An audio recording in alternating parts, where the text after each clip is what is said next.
they don't go for solar. And within the university system, no, I must place the unions in proper pathway for people to understand.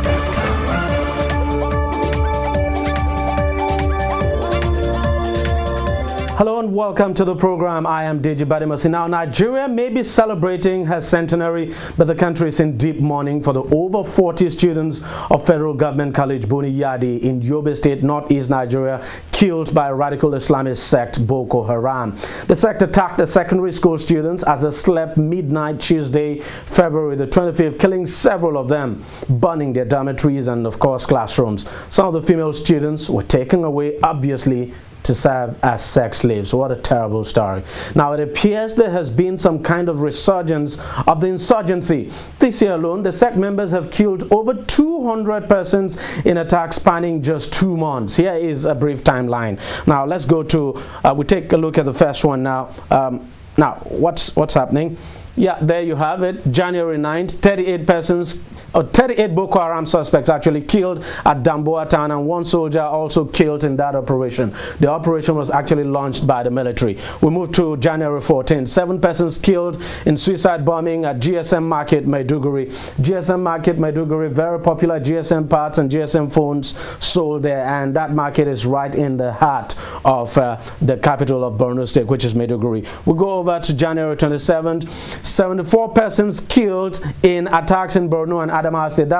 These attacks now happened in both Borno and Adamawa States. Altogether, 74 persons killed. Now, let's break that down. 52 of the 74 actually killed in Kauri village in Borno State, and then 22 killed in a church at a place called Wagachikwa village in Adamawa State. So altogether, 74 persons killed. And we move over to February. February, series of attacks actually happened. Now, this one happened on the 15th of February. 146 people killed in Eastgate community. Quite a massive attack. And unfortunately, we were told the military was not there to really help these guys. And as a matter of fact, there was still another attack 2 days after Eastgate was attacked. There was another attack also on Eastgate, and some other people were killed. Now, February 25th, 45 students killed. That attack we've been talking about now. 45 students killed on that attack at Federal Government College Yobe. The students were sleeping. The gunmen invaded, shooting randomly, slitting the throats of some of the students, and of course taking some of the girls hostage, and obviously to use them as sex slaves. And then the last one, February the 26th. This happened not quite long ago, just 2 days ago. 10 people killed in attacks on Kurichinga, Minchika, Shuari and Shua districts of Adamawa State. Quite a lot, and we're still talking about it. The spokesperson of the military has actually come out to say, well, the military is devising a whole new strategy now to dealing with this issue. We're still waiting to see if the new strategy the military has been talking about will work, and whether it will stop this whole killings going on. We'll take a short break here now, and when we come back, 2 security experts give their opinion on the situation. Every day, every hour, and every minute, news break in Nigeria. Things happen so fast, it's most times difficult to track and comprehend them. But that's what we do right here on DEJI360. 2015, would you want to come back again? It's like asking Jesus Christ if he knew he was going to die, will you want to come back as the savior of the world again? We do not just help you track the stories, we break them down, explore all the angles, analyze the issues so that you can fully comprehend the stories and use them to make the right decisions.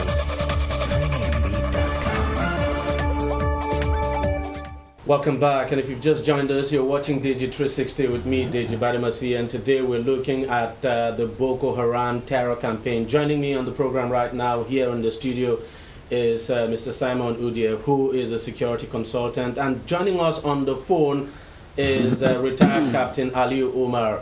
Let me start with you, Captain Omar. Are you disturbed at the frequency of this attack? Can you come again? You're breaking. Okay, I mean, you look at the frequency of the attacks over the past 2 weeks. About over 100 people have been killed. Are you disturbed at the frequency of the attacks? Yes, indeed. Any Nigerian will be disturbed, not less those who happen to be inhabitants of Borno State, and of late even the neighboring Yobe. And the figures are really going up. It's worrisome. It's indeed very, very worrisome.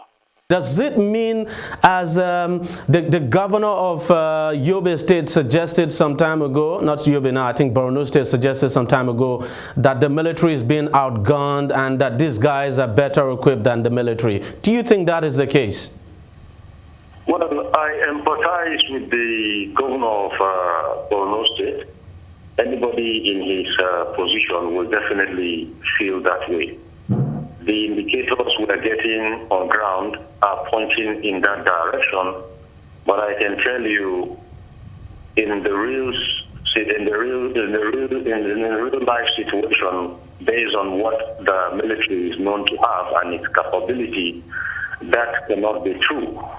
The armed forces, the Nigerian armed forces, as we know, are definitely equipped and are also trained to be able to handle what we see presently. My take summarily is they can do better. They can do better. Okay, I'm just going to ask you to hold your thoughts there. I'm going to come to you, but let me come to you, Mr. Udia. What do you think is going on here? You have a situation, as the retired captain said there, that the military is well equipped, but we're not seeing results. I think there's an operational problem somewhere. That's one on one side, and there's probably administrative problem on the other side. Because you see, if you get the administration right, then you can give the adequate instructions, or you can lend the adequate support to the operational aspect of it. So if you even have a good operation going, and you don't have a good administration to back that operation, then there's a problem. Obviously, from the simple viewpoint, you can see clearly that there is operational failure. Operational failure in the sense that, especially like in these few days, the pattern has been the same. If the pattern is the same, then why can't we stop it? You see, like the captain said, obviously, I would not want to bring myself to believe that the insurgents have better equipment than the Nigerian armed forces, but obviously we are not doing the right things. The right things are not in place, or else, you see, Boko Haram should not be an issue anymore. And I know the Nigerian military as it is, if you give them the adequate support and you give them a space of time, and you say within 1 month, within 3 months, we don't want to hear anything about Boko Haram, it will happen. Could it be the case that, you know, the states we're looking at are just too vast, and that's why it's a problem for the military? No, it cannot be. They are trained to secure the entire Nigeria perimeters, right? So why should 2-3 states be too difficult to handle? And the states you're talking about here, yes, they are large in size, but what happened to our helicopters? What happens to what has happened to the regular patrols and so on? So it's not an issue of the largeness of it, but like I keep saying, there is operational failure. It would appear these guys are operating with impunity when you consider the fact that, as a matter of fact, there was this community that they attacked twice within a week, and then you look at just this week alone, there's been about 3 or 4 attacks. So and nothing is happening. Each time they attack, they operate for 3, 4, 5 hours, and they escape. Nothing happens. Yes, the military is never there. The military is not there because, obviously, if they are not there, then they are not there. You see, we have situations where people have called in from Damaturu to say, oh, we have the soldiers here. But the problem is not in Damaturu. The problems are in the hinterlands, closer to the borders and all that, the international borders and so on. That is where these people are believed to be infiltrating from, cause this havoc and retreat to those places. So then why don't we have all those places condoned off? Let us look at the Boston Marathon bomber issue, for instance. What did America do? Shut down. There was a lockdown in the entire area. Looking for who? One person. Is Nigeria not capable of doing something similar? To say move all our Apache helicopters and everything and get down there day and night sort out these people, fish them out. Okay, I'm just going to ask you to hold your thoughts there. That's a very important point. Let me bring you in here, Captain Umar. Do you think we have a situation here where you don't have enough military presence in these states, and that's the reason why these guys attack at random and they go scot-free? It's not about military presence or the lack of enough or a concentration of military presence in that area. I spoke about this early last week, and I simply put it this way. I said once that the bread and butter of politics is actually what is playing itself out in that region when it comes to how the military is going about it or not. Now, let me underscore what I've just said. Okay. What you are seeing in Borno State and the neighboring states where there are a lot of situations is not really different from what you see in Jos, vis-a-vis response timings and reactions of law enforcement agencies to these scenarios. Okay? Okay. There is a common trend of similitude that runs through them. You have events occurring or situations or incidences happening, and it takes so much time, 5 hours, 3 hours, for law enforcement agencies to make a presence there.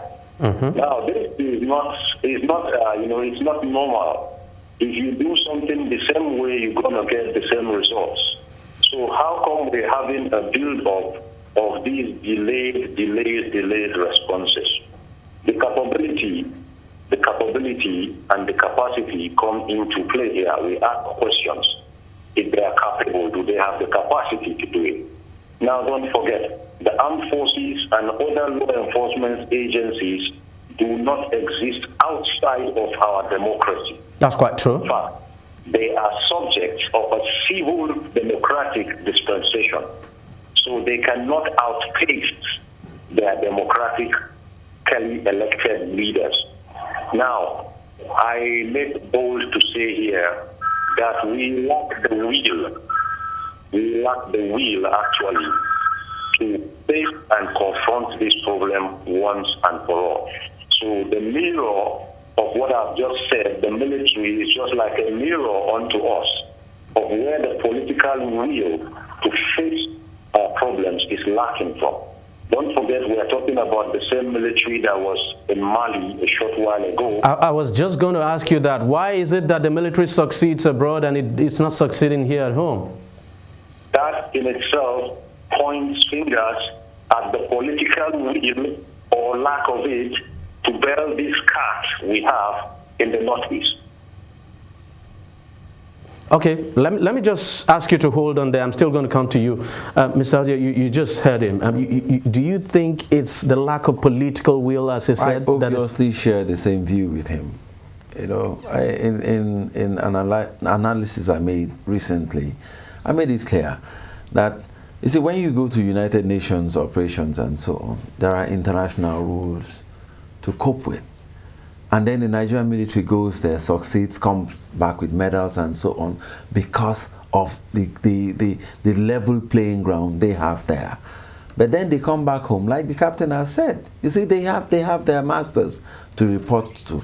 And if peace is not giving, there is no way peace will be received.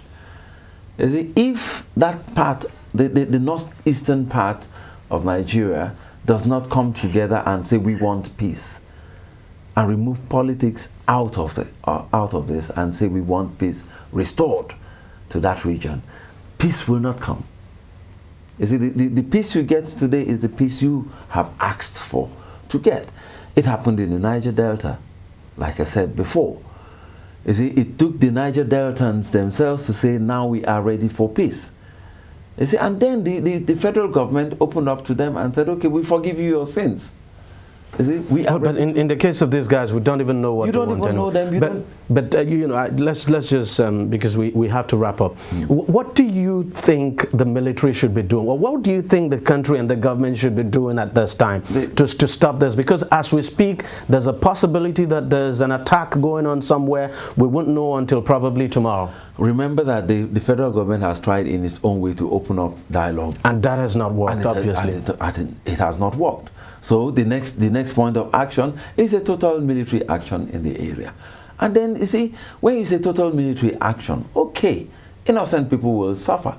But the thing is, let us not turn the northeastern part of Nigeria to become like a Vietnam, which was a thorn in the flesh of the Americans, and just like Boko Haram is becoming like a thorn in our own flesh right now, but rather secure the parameters, give the military the power, the authority, the logistics, the go ahead to go there and tidy up this thing. And I know the Nigerian military can achieve it, but that has to come from the willpower of the government itself, removing politics and say to itself that we want this thing come to an end. But then, can that be achieved? The problem is election is coming next year. Whatever wrong decision the presidency takes right now, will have a bearing on that election. Is it so? Hands are tied somewhere, and unfortunately, we the Nigerians are suffering it. People are dying. People are dying. Is it? And you see, the military hierarchy sits back, and at the end of the day, they get the knock from the public because they think they are not doing anything. But the truth of the matter is, it is the directive to do something that they are probably waiting for. All right, Captain Aliyu, let me just bring you here. Let me bring you in here just to wrap this up and ask you, what exactly do you think the government or the military should be doing at this time? Because especially when you consider the fact that it would appear the government has done so much, a dialogue has not worked. The president has changed. Do not forget, he changed his national security advisor. That has not yielded any result. Service chiefs have been changed, no result yet. You know, several measures have been taken, no result yet. What do you think the government and the military should be doing at this time? Well, it's really very straightforward and simple. Let me take you back to His Excellency Governor Shekima's pronouncements. Yeah. When he fielded the press. He said something to the effect that the situation is fast outpacing the capabilities of the military. Other than that, he also said something to the effect that there was a failure of leadership and they, the leaders, were to blame. Now, leadership there is not just about the ruling party. No. Leadership there cuts across board. And that is why I said there is a political, there is a lack of political will to address the problem. Leadership here cuts across board. The problems of leadership as we have them are affecting what I want to call a collective resolve to tackle the problem politically. I tell you from the trend of events, some people even find political capital in what is going on right now. So when we say leadership, it cuts across religious, it cuts across socio-cultural, it cuts across political, it cuts across ethnic leadership. What we are seeing today is not a threat to Borno State. It's actually a threat to the collectivization of that nation space we call Nigeria. And what we make of it today will predetermine what comes tomorrow. Because inadvertently, security is what we make of it. Right now, what is happening is sending messages. If we don't do something concrete, people are going to begin to jump on the bus of these attacking people and nothing being done in. So Nigeria is actually making a statement. If people are seeing it in terms of party, in terms of religion, in terms of ethnicity, then they are missing the point. It's not about that now, it's about Nigeria. Yep. And what is happening is eroding the confidence we have and people have in us to actually hold our own. Absolutely. And if we don't do something about it, it's going to affect us internationally and nationally. Well, I want to thank you very much for your thoughts there, retired Captain Ali Umar, for joining us on the program. Thank you very much again for your contribution. And thank you very much, Mr. Udia, for your contribution. Let's just hope things get better and that they don't get worse before they get better. So thank you, gentlemen, for your contribution. We'll take a short break now. When we come back, we'll wrap things up. But as I address you today, have a heavy heart. Only 2 days ago, terrorists invaded a secondary school and murdered innocent children in Yobe State, one of our states. While they slept, the children, the hopes of their parents, and the future leaders of our dear nation had their hopes and dreams snuffed out, leaving behind grieving families, schoolmates, communities, and a sad nation. Our prayers and thoughts are with their families at this difficult moment of loss. This gruesome and mindless act of savagery is not Nigerian. It is not African. Let me assure all Nigerians that we will spare no resource in bringing those murderers to justice. Welcome back. Now, still talking about what should be done to stop the Boko Haram insurgents and put a stop to these wanton killings. Here's the opinion of one security expert. When you have a terrorist situation like we have on our hands right now, which has kind of become quite pervasive, that means they are everywhere, they are almost omnipresent, you know, then you have to use your omnipresence in terms of your population to tackle them. So how do we use the population to tackle them? We've said it before. You use what we call force multipliers. These force multipliers are a capability by a fighting force that amplifies their capability to fight the enemy. So how do you do this? If we gave 5 mobile phones to each community with pre-programmed control room numbers, when they are under attack, they can call those control rooms. Look at even the attack at the school.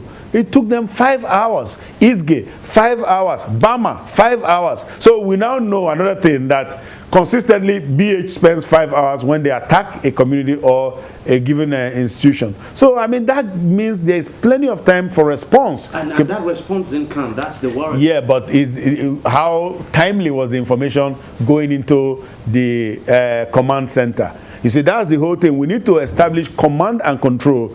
We need to have control centers whereby when there's a distress somewhere, that information is passed on very quickly. That's the whole idea of the mobile phones. Because it has worked well. We saw with the agric minister and the farmers, hey, why not security? Security to me is more important than even agriculture.